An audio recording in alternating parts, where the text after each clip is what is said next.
Hello, I'm Simon Whistler, you're watching the Today I Found Out YouTube channel, and in the video today we've got a really special one for you. As you've probably seen by the time of this one, it's a really long video. David and I are presenting it together, and basically we're taking you through every president of the United States and giving you interesting facts about every single one. Now, if you want to skip to a particular president, you can look in the description below and we will have time codes indicating where the facts about each one begin, so you can do that if you want to skip ahead, or just sit back and enjoy this video. So over to David for the first president.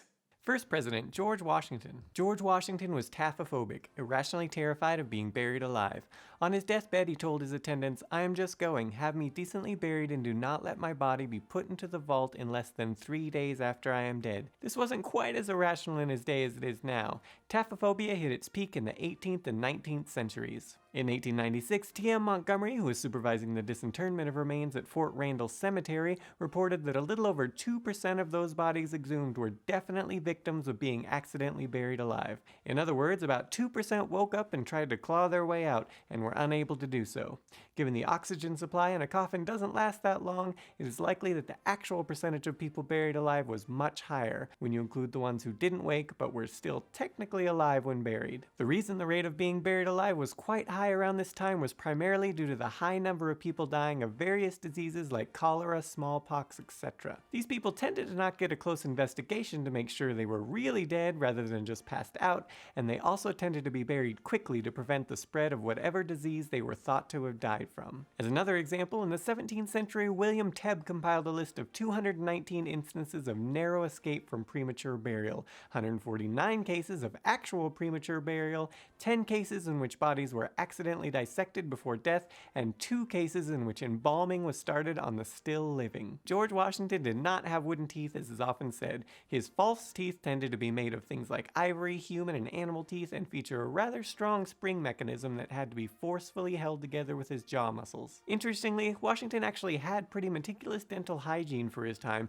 including brushing his teeth daily and using mouthwash and a tongue scraper. However, he also suffered from constant toothaches and frequently took calomel, mercurous chloride, which can lead to the destruction of teeth. He also, like many of his day, used substances that were very abrasive to clean his mouth, which probably also led to the decay of his tooth enamel. So by a combination of that and probably having naturally bad teeth, this led to him losing his teeth steadily from the age of 22 until 55, when he had officially lost them all. Indeed, by his inauguration in 1789, he had only one natural tooth remaining, which I like to imagine he called Old Chomper. Washington also never chopped down a cherry tree that we know of. The famous "I Cannot Tell a Lie" story was itself a lie conjured up by author Parson Weems in his so-called biography of George Washington, published in 1809.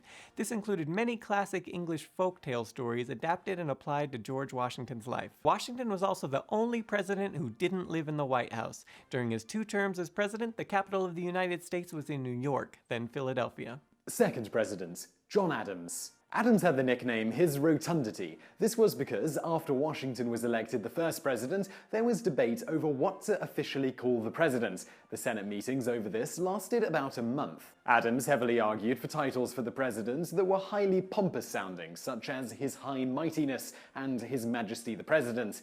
Eventually, the simpler title of President of the United States won out. Adams was the first president to have a child who would become president, John Quincy Adams, the 6th president of the United States. Third president, Thomas Jefferson. Thomas Jefferson didn't just pen the Declaration of Independence, he also rewrote the Bible to his liking. Jefferson didn't hold with the supernatural elements of the Bible. He thus set about making his own Jeffersonian translation that basically excluded every part he didn't agree with, in his view separating the wheat from the chaff. Both Thomas Jefferson and John Adams died on July 4th, 1826, the 50th anniversary of the adoption of the Declaration of Independence. But note, it wasn't actually signed by most until August 2nd, not July 4th. Adams' last words were, "Thomas Jefferson still survives." He didn't know that Jefferson had died a few hours before. The two were extremely bitter enemies for much of their political life, but in retirement laid aside their differences and became very close friends. Upon his death, Jefferson was about $100,000 in debt, which is about $2 million today.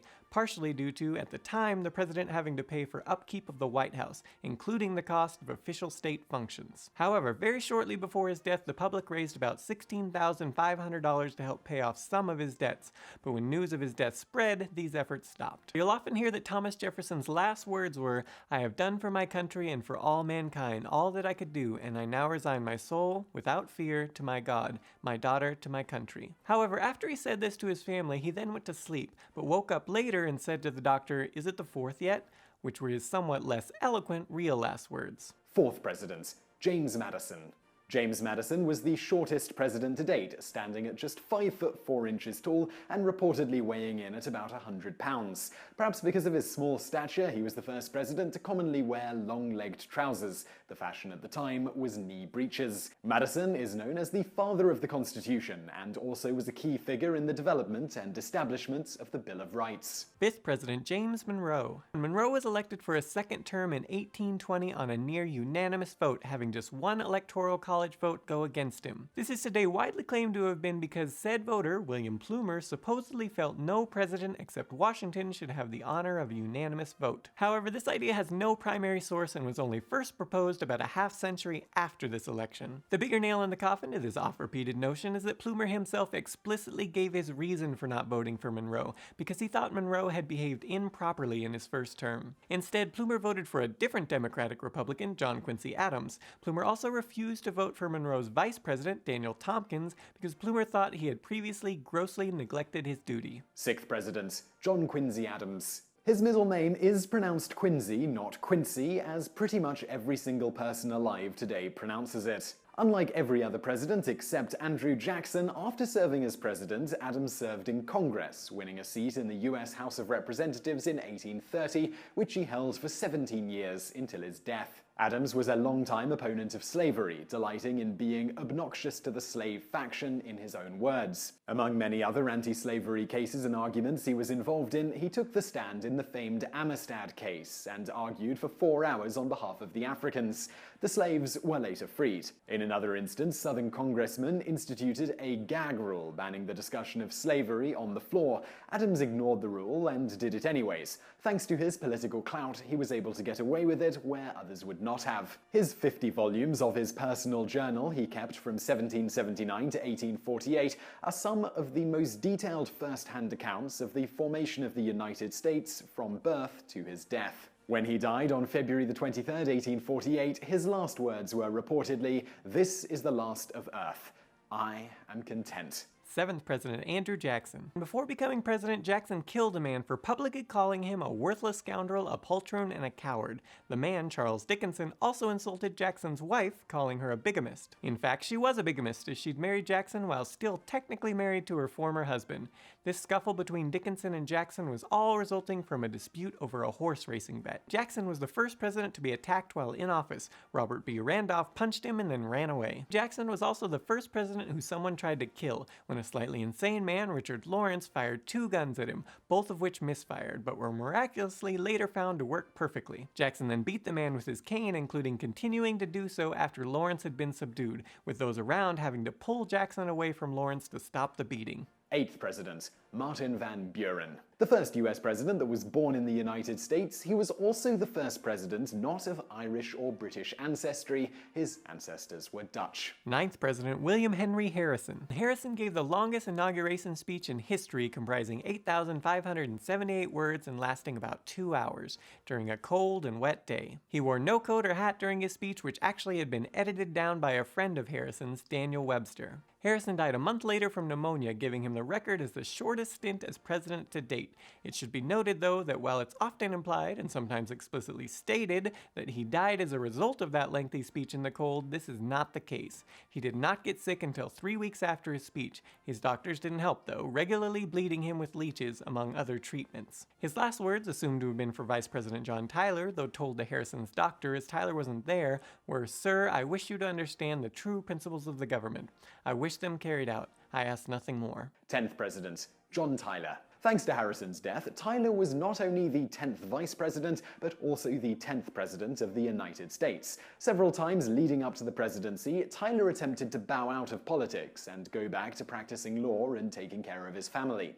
He continued to find himself thrust back into the spotlight though, eventually being tacked on to Harrison's presidential ticket. Upon Harrison's election, Tyler moved back to his home in Williamsburg, expecting that as vice president, he'd not have much of anything to do, so could simply stay home and execute his plan of bowing out of politics. Obviously, Harrison's death thwarted his attempt at the quiet life. Later in his life, Tyler was elected to the Congress of the Confederate States of America and was a supporter of the secession of the Southern states. 11th President James K. Polk. As a child, Polk had a period in 1812 where his health went downhill. It was discovered that he had bladder stones that were too big to pass. Without any anesthetic other than brandy, and while being conscious throughout the whole thing, Dr. Ephraim McDowell operated on Polk, cutting him open and manually removing the stones from his bladder. Despite that surgeries, apart from being amazingly painful at the time, were also extremely high risk, he survived the ordeal just fine, though some have speculated it may have played a part in his apparent inability to have children. Polk died just 3 months after leaving office, having apparently overworked himself. He lost a lot of weight while in office, and his health gradually declined, supposedly from lack of rest. He also possibly contracted cholera in his farewell tour. His last words were to his wife, who had helped him compose his speeches and who he nearly always ran his political decisions by to get her opinion on things. "I love you, Sarah. For all eternity, I love you." 12th President, Zachary Taylor. Because there were no schoolhouses where he lived in Kentucky, Taylor had very little formal education. While he was considered to be a quick learner by one schoolmaster he eventually had, he was noted for his near unintelligible handwriting, spelling, and grammar, which resembled that of a near illiterate. While he may not have been book smart, he was a brilliant military leader, rapidly rising through the ranks and winning many a battle, including several where his forces were drastically outnumbered.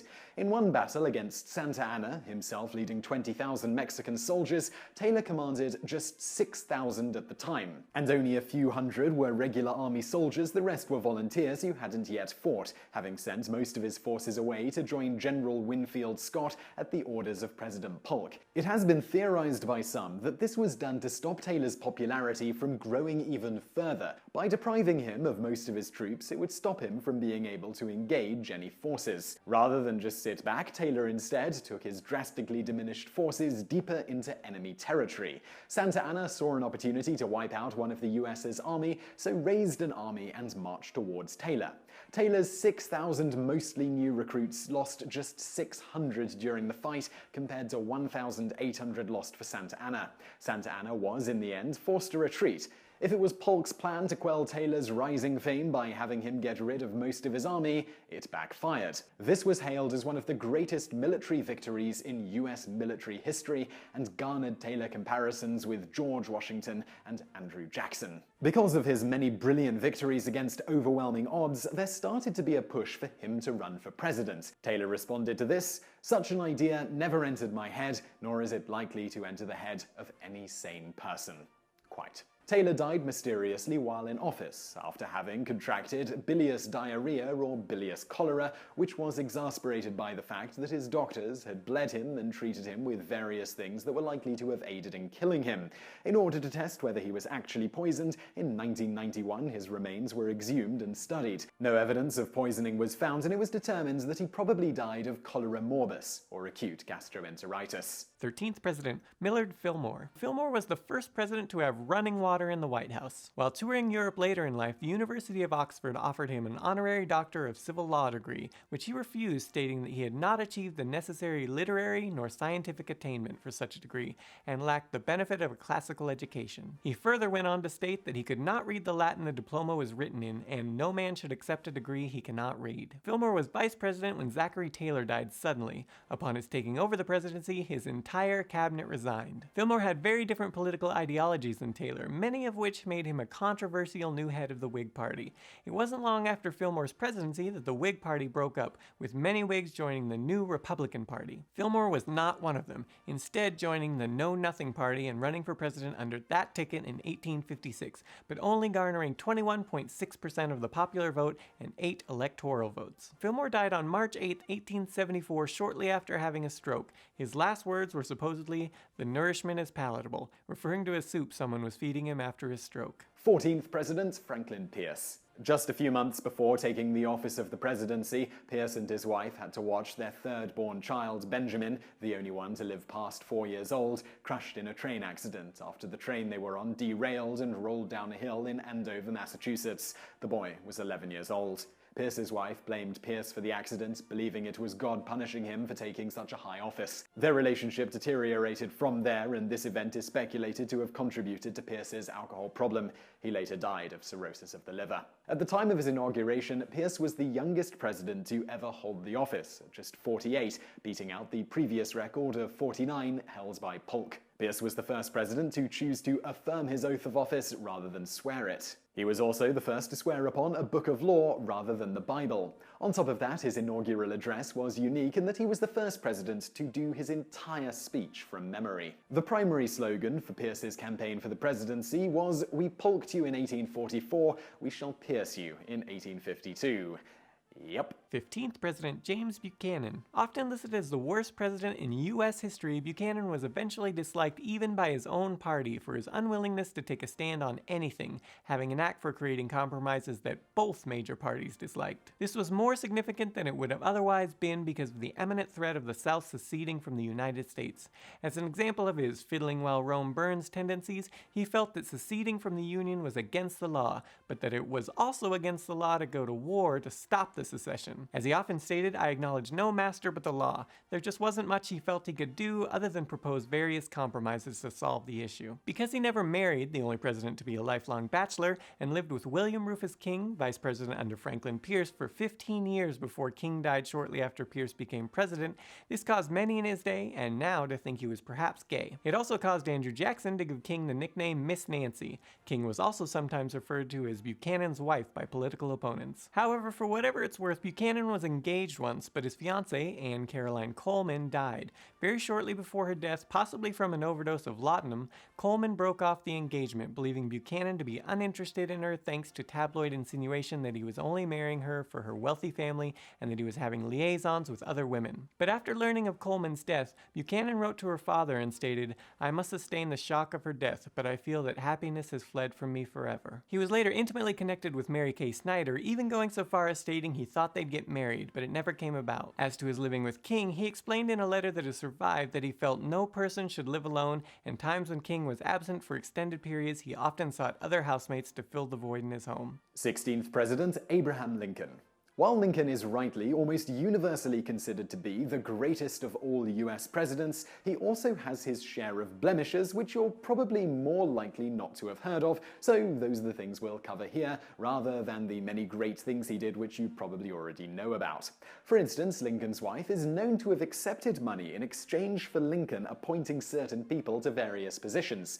Lincoln often lamented his wife doing this, but was apparently powerless to stop her. More to the point, he went ahead and gave out the positions as she requested. More scandalous than this, and very controversial in his day, was that Lincoln suspended habeas corpus. It was then decreed that anyone engaged by act, speech, or writing in discouraging volunteer enlistments, or in any way giving aid and comfort to the enemy, or in any other disloyal practice against the United States, could be arrested and tried by a military tribunal. This was extremely controversial, particularly from that last bit, any other disloyal practice against the United States. With this, if you simply criticized the president or the US, you could be arrested. For instance, one man was arrested by Union General Henry Halleck for stating, "I wouldn't wipe my ass with the stars and stripes," but he'd otherwise committed no crime. In total, an estimated 15,000 civilian US citizens were arrested and held. Some were eventually given trials, but not in front of a civil court. They were tried in front of a military tribunal. These arrests drastically dropped after it was determined, a month after Lincoln made his decree, that the police and military were arresting far too many people who posed no threat and had committed no crime. However, the agents were simply told to use more discretion when making arrests. Lincoln did not undo his suspension of habeas corpus, and the unjust arrests continued, albeit at a slower pace. Lincoln did, however, stipulate that no one could be put to death for treason without his say-so. Many would have been executed for treason without cause had it not been for him pardoning them.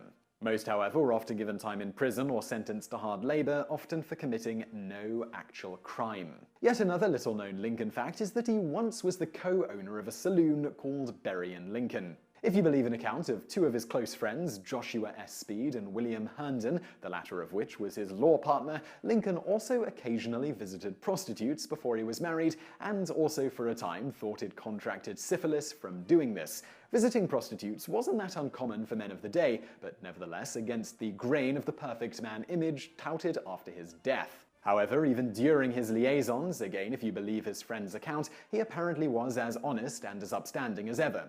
During one instance, he supposedly only had $3, about $87 today, but the woman charged $5, about $144 today. She said she'd trust him to pay the balance when he could, but he wasn't so sure of his ability to do so and didn't want to shortchange her if he was later unable, so got back dressed, much to the amused surprise of the woman.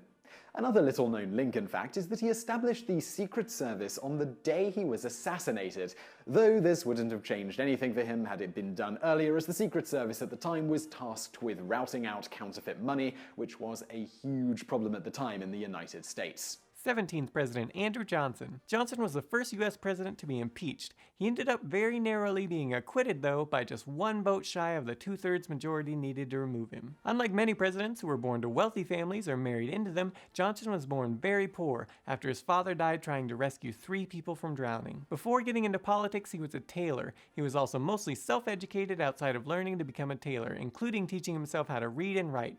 He later had his reading and writing skills improved, as well as learned mathematics from his 16-year-old wife, who was the daughter of a shoemaker. He met her after running away from his tailor apprenticeship and establishing his own shop. 18th President Ulysses S. Grant. Grant's real name was actually Hiram Ulysses Grant, but he was mistakenly entered into West Point as Ulysses S. Grant from Ohio by the person who nominated him, Congressman Thomas L. Hammer. Grant liked the name though, as it gave him the initials US, which ultimately garnered him the nickname Sam after Uncle Sam.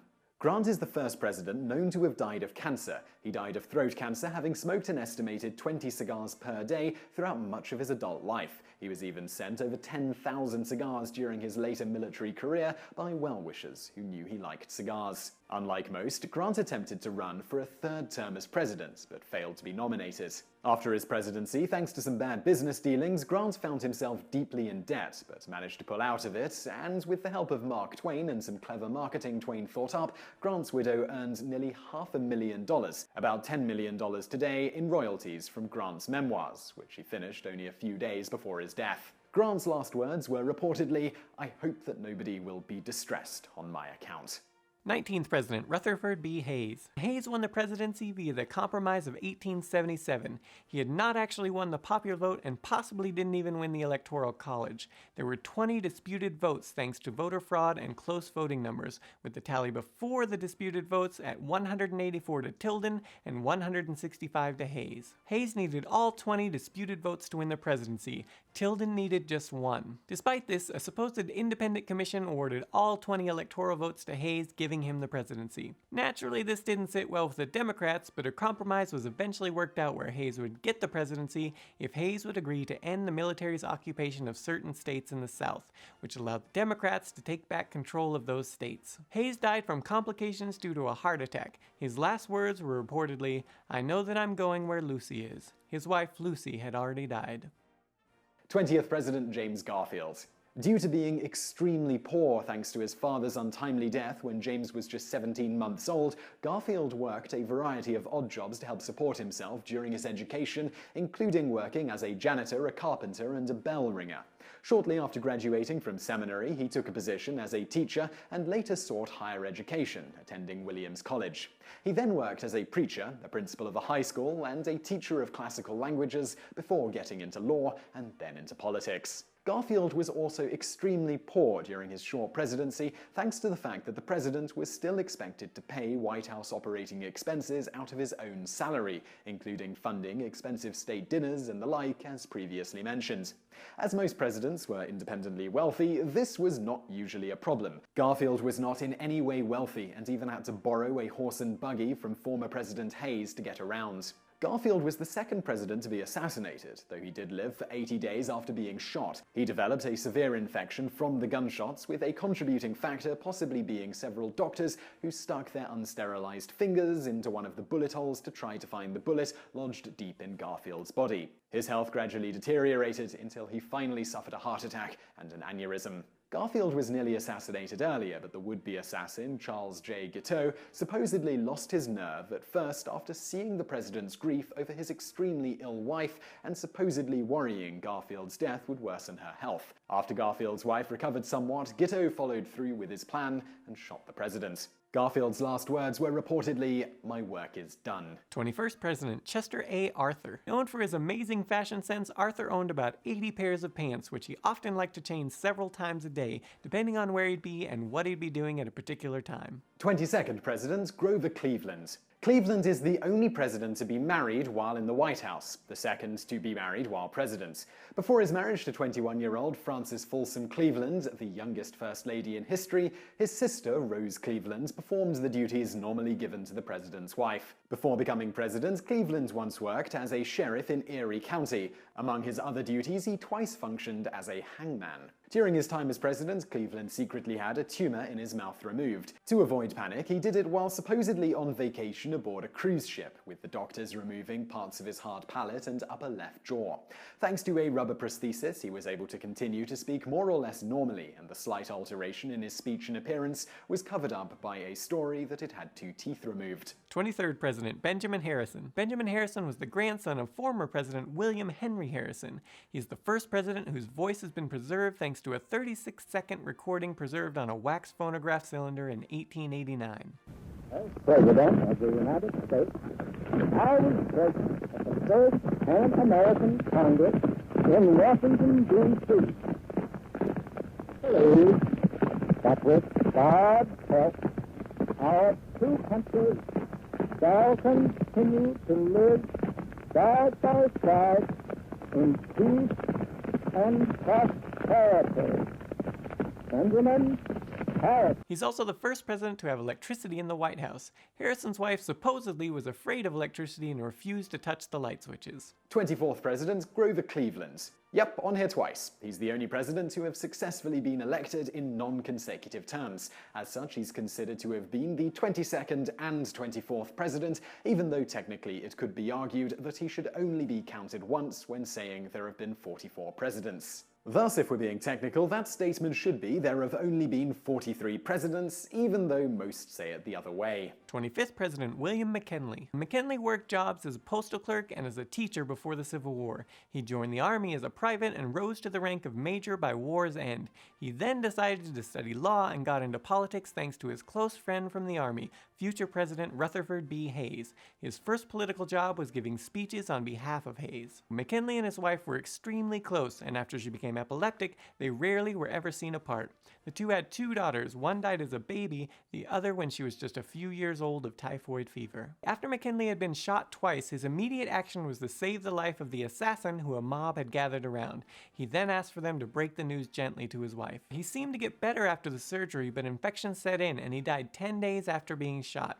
His last words were to his wife, who said she wanted to die with him. He replied, "We're all going, we're all going. God's will be done, not ours." On the way to his funeral, his wife was huddled in a compartment of the funeral train, praying that the Lord would take her with her dearest love. After the funeral, she set up a shrine in her home and regularly visited McKinley's burial vault. It was thought she wouldn't last long after his death, but lived another 6 years before dying at 59. 26th President Theodore Roosevelt. Roosevelt was shot by a saloon keeper, John Schrank, on October 14, 1912. His life was saved thanks to a steel eyeglass case and his 50-page speech he was carrying in his jacket, both of which the bullet had to pass through. His decision to go ahead with his speech rather than seek medical aid immediately was from concluding that because he was not coughing up blood, the bullet must not have penetrated that deeply into his chest. His opening line for the speech was, "Ladies and gentlemen, I don't know whether you fully understand that I have just been shot, but it takes more than that to kill a bull moose." X-rays later showed that the bullet had lodged 3 inches into his chest and was embedded in his ample chest muscle. Roosevelt's wife, Alice, died of undiagnosed kidney failure shortly after giving birth to their daughter Alice, and on the same day and in the same house that his mother died of typhoid fever 11 hours earlier. He simply put a giant X in his journal that day and wrote one sentence under it: "The light has gone out of my life." 27th President William Howard Taft. Known for his obesity, flatulence, and frequent belching, it's often stated that Taft once got stuck in a White House bathtub as he was too fat to squeeze out. In order to get himself out, he had butter brought to him, which was smeared all over. After he got out, he ordered a larger bathtub. However, it isn't actually clear any part of this story is true, lacking any primary sources, despite it being widely repeated today even by otherwise reputable sources. Taft is noted as being the only president to also become the Chief Justice of the Supreme Court, which was really his life's ambition. According to his wife, never did he cease to regard the Supreme Court appointment as more desirable than the presidency. Taft was one of the presidents who was a member of the Yale Skull and Bones Society, which Taft's father had helped found. 28th President Woodrow Wilson. Woodrow Wilson holds the record as the president who played the most rounds of golf while in office. Wilson played over 1,000 rounds of this sport while in office, so about 1 round every other day. He didn't play golf much before becoming president, but because he couldn't cycle anymore, as was his former hobby, he took up golf instead as a means of exercise.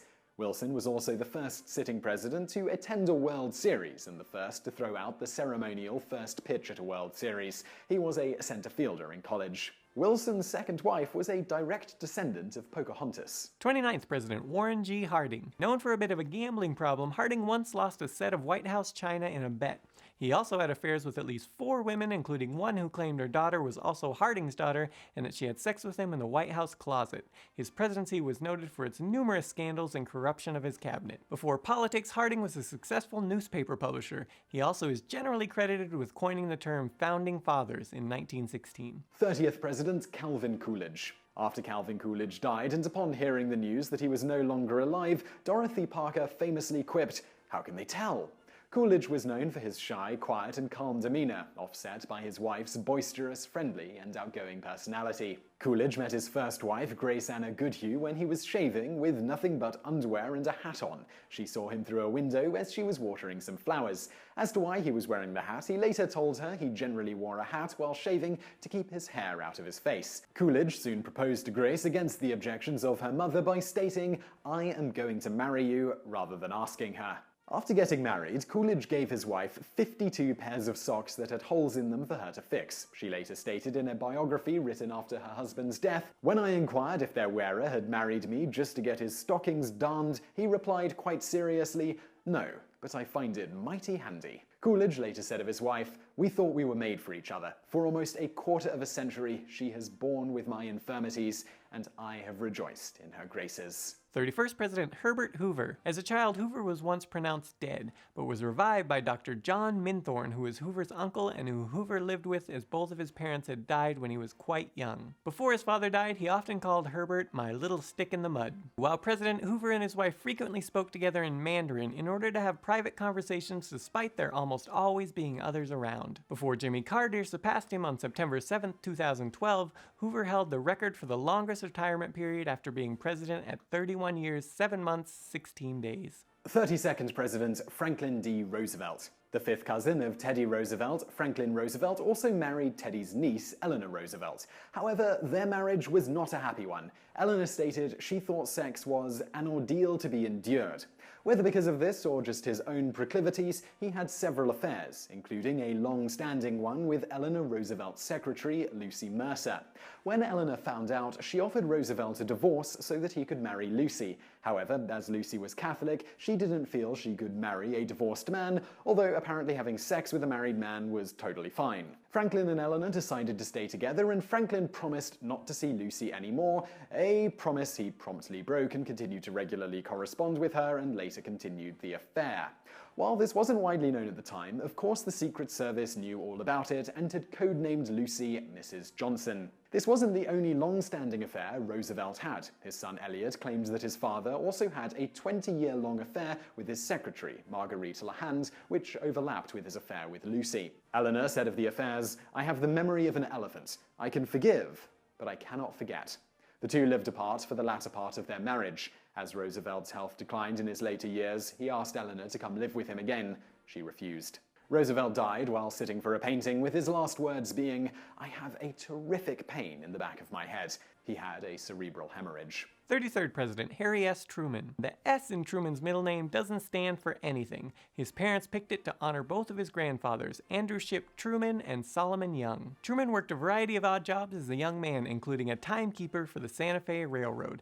During this time, he would sleep in the hobo camps. Because of his poverty, his proposal to Bess Wallace was rejected, which was a turning point in his life, motivating him to make more money. Truman attempted to go to college and then law school, but dropped out of both quite quickly. He also attempted to go to West Point, but was rejected because of his bad vision. He then attempted to join the National Guard, which he managed to get into only after memorizing the eye chart so that the testers wouldn't know about his vision problems. After becoming president via Franklin Roosevelt's death, Truman spoke with Eleanor Roosevelt and asked if there was anything he could do for her. Eleanor, not apparently overly fond of her husband due to numerous affairs, replied, "Is there anything we can do for you? You are the one that's in trouble now." Truman's inauguration for his second term as president was the first ever to be televised nationally.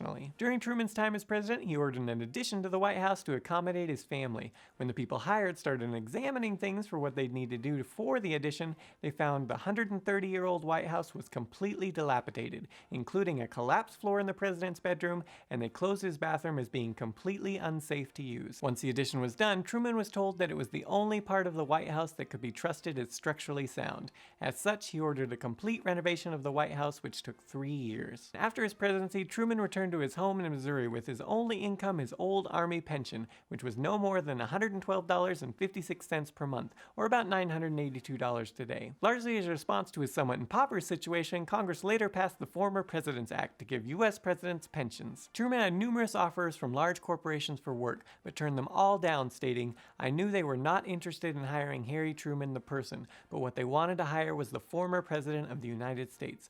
I could never lend myself to any transaction, however respectable, that would commercialize on the prestige and the dignity of the office of the presidency." 34th President Dwight D. Eisenhower. As a child, Eisenhower was supposed to be watching his little brother, but didn't. His brother then had an accident that resulted in him going blind in one eye. Every child in Eisenhower's family was nicknamed Ike, though even Dwight himself later stated he didn't know why. Little Ike was Dwight's nickname. After he rose to the position of 5-star general, he was the only one in his family that was still referred to as Ike. Eisenhower's later life all hinged on a potentially life-threatening decision he made as a freshman in school.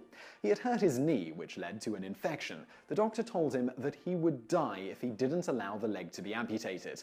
Eisenhower refused the surgery, but did not die, obviously. Had he taken the doctor's advice, he would have never had a military career, nor would he have become president. While at West Point, Eisenhower once tackled legendary athlete Jim Thorpe during a football game in 1912. Eisenhower was also a cheerleader for the junior varsity team. This wasn't because of a lack of women at West Point, but because in the early days, cheerleaders were always men. Eisenhower risked expulsion from West Point by playing sports. Why? He briefly played semi-pro baseball previous to his time at West Point. In order for one to participate in college athletics, one must be an amateur athlete, as in someone who has never made money playing sports. Playing semi-professional baseball, no matter if it was for love of the game or financial reasons, should have disqualified Eisenhower from making the football team. Yet he told no one of his semi-pro past.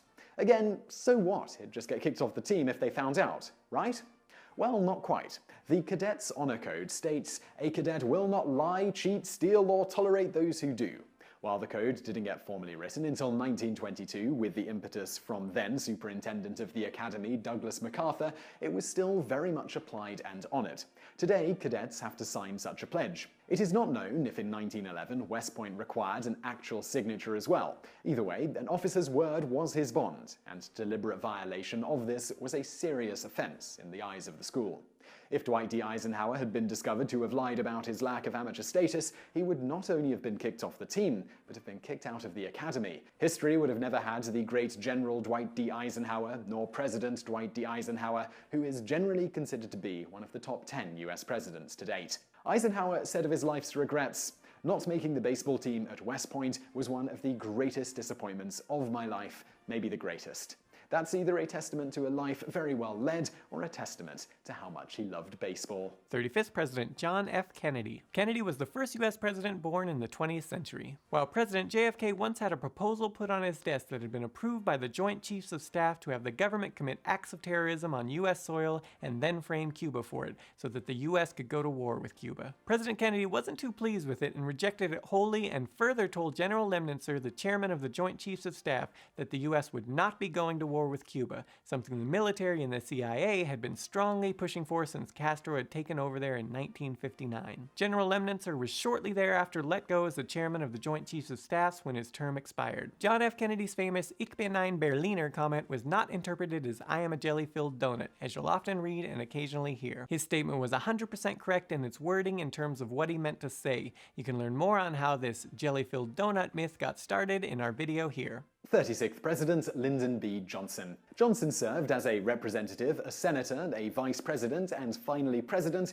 making him just one of 4 people to serve in each of the 4 elected federal offices. Before getting into politics, he was a high school teacher in Pearsall, Texas. Johnson liked to name things after his initials LBJ, such as his daughters Lucy Baines and Linda Bird, and his dog Little Beagle Johnson. 37th President Richard M. Nixon. The White House was almost destroyed during Nixon's administration. This happened thanks to Samuel Bick, who was bent on assassinating Nixon. He successfully managed to take over a Delta Airlines plane, but didn't manage to get it off the ground as he'd shot a security guard before getting on the plane, alerting the authorities to the trouble. His plan had been to have the pilots take off, get reasonably close to the White House, then he'd kill them and crash the plane into the White House, hopefully killing the president in the process. Bick sent one of his letters explaining what he was about to do and why to famed reporter Jack Anderson, who himself had been a target for assassination, this time by someone in the Nixon administration. 2 members of Nixon's administration, G. Gordon Liddy and E. Howard Hunt, admitted under oath that they had been ordered by a senior White House aide to kill Anderson. Once ordered to do so, they set about trying to find a way to either poison him or murder him via a mugging to make it look like a random event. They even met with a CIA operative to discuss the best way to go about killing him. Luckily for Anderson, both conspirators were arrested just a few weeks later, being part of the Watergate scandal. Liddy later stated that Nixon had issued the following statement: "We need to get rid of that Anderson guy," which set in motion the plot to kill Anderson. However, Nixon wasn't apparently involved in directly ordering the killing, nor supposedly knew anything about it. He just simply stated Anderson needed to be gotten rid of, and his people figured the best way to get rid of Anderson was to kill him. Nixon apparently had been upset with Anderson since 1960, when Anderson revealed on the night before the presidential election that Howard Hughes had given a substantial loan to Nixon's brother. Anderson also uncovered the fact that the Nixon administration was systematically harassing John Lennon during their attempt to get him deported. Anderson was notoriously good at uncovering government scandals and digging up dirt on politicians. After his death, the FBI tried to seize his files on the grounds that the information could hurt U.S. government interests. Richard Nixon once said, "If I had my life to live over again, I'd like to have ended up a sports writer." 38th President Gerald R. Ford. Gerald Ford was actually born Leslie Lynch King Jr. He changed his name later in life to be named after his stepfather, Gerald Ford. Ford's mother had left his biological father shortly after Gerald was born.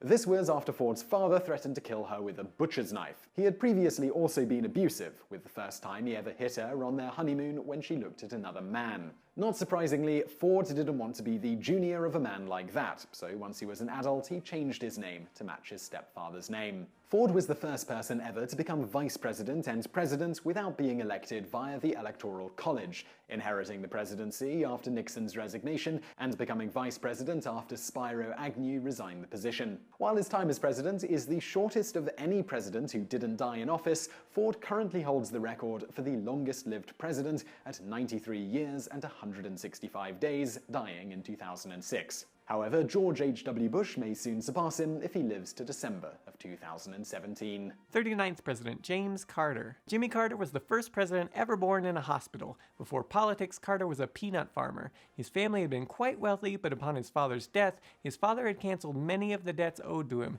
and had widely distributed his remaining wealth, leaving Carter with little. Carter even for a while lived on public housing because of it, making him the only president to ever live in subsidized housing for the poor. Once he took over management of the family peanut farm, though, it blossomed, and by 1970 he was relatively wealthy. During a partial meltdown of the NRX reactor in Canada's Chalk River laboratory, Carter led a team of US soldiers to help shut down the reactor by disassembling it, which Carter and his team did, with each person, including Carter, one at a time lowered into the reactor for a short period before being replaced by the next person. Carter is the only president to receive a Nobel Prize after leaving office, being awarded one, a Peace Prize, in 2002. Presidents who have received such a prize while in office are Teddy Roosevelt, Woodrow Wilson, and Barack Obama. 40th President Ronald Reagan. Reagan's first job was as a lifeguard, where he reportedly took part in 77 rescues. Before getting into acting and then politics, Reagan was a sports announcer, first starting out broadcasting hockey football games in Iowa for $10 a game, about $160 today. He later got a job as a Chicago Cubs announcer before eventually landing a 7-year contract with Warner Brothers as an actor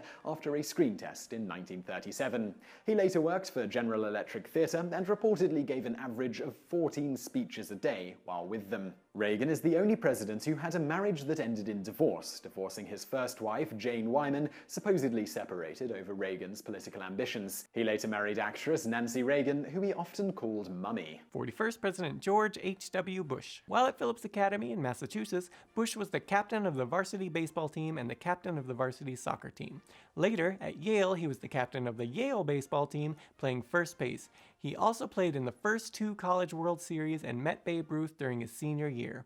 Besides playing in sports, Bush was also a cheerleader at Yale. Bush managed to graduate college in 2.5 rather than the customary 4 years. Directly before attending Yale, Bush joined the military to fight in World War II, becoming the youngest naval aviator in U.S. history at the age of 18. During one mission, Bush was to attack a Japanese installation, but his plane was hit and caught fire. Despite this, he went ahead and completed his mission anyway, dropping bombs on the target before flying out to sea and ejecting. Bush parachuted down over the water and sat in a raft until rescued by the USS Finback submarine. His partner in the plane wasn't so lucky, as his parachute hadn't opened. Bush is only the 3rd president, after Eisenhower and Reagan, to ever receive an honorary knighthood, which he was granted in 1993 by Queen Elizabeth II.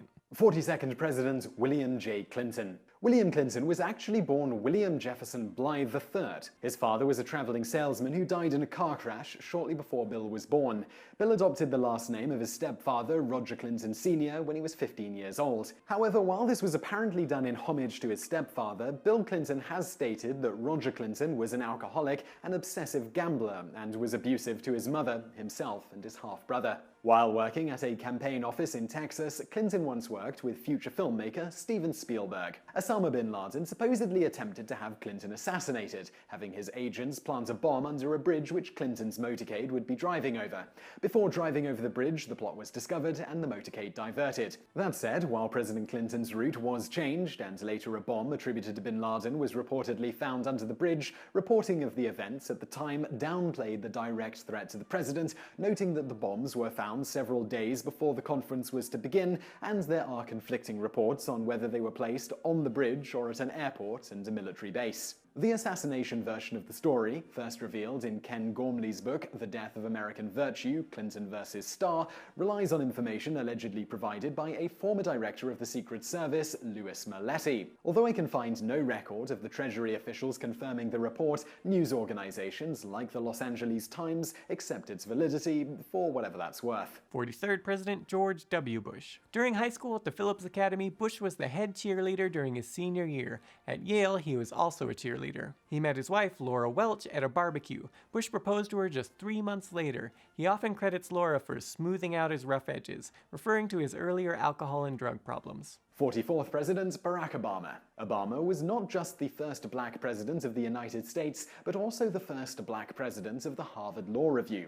He also taught constitutional law at the University of Chicago for 12 years, during which he served 8 years as a senator. Obama's father, Barack Hussein Obama Sr. from Kenya, graduated with a degree in economics from the University of Hawaii and later a master's in economics from Harvard, before returning to Kenya. His mother later married an Indonesian man. He has a half-sister from his Indonesian Croatian stepfather and mother, and 7 half-siblings from his Kenyan father. He also has Irish cousins. Obama said of his relatives, "It's like a little mini United Nations. I've got relatives who look like Bernie Mac, and I've got relatives who look like Margaret Thatcher." Obama also claimed in his book, Dreams from My Father, that his mother's family is distantly related to the former president of the Confederate States of America, Jefferson Davis. When Obama first asked his future wife, Michelle Robinson, out on a date, she turned him down. The two later started dating and were married a little over 3 years after they first met in 1989 at the Chicago law firm of Sidley Austin, where Michelle initially served as Obama's advisor at the law firm. Well, that sure was a long one. I really hope you enjoyed all the facts that we had here in this video. If you did like it, please do hit that like button below. It took us a lot of time and effort to put it together, so we'd really appreciate it if you did that, and leave us a comment to let us know what you think. This is definitely the longest video we've ever made. If you'd like to see specials like this again and you got any ideas for us, let us know in the comments. We can't promise anything. This was a bit experimental, but let us know what you think. Use the comments. And if you did like it, check out some other videos over there on the right. And thanks for watching.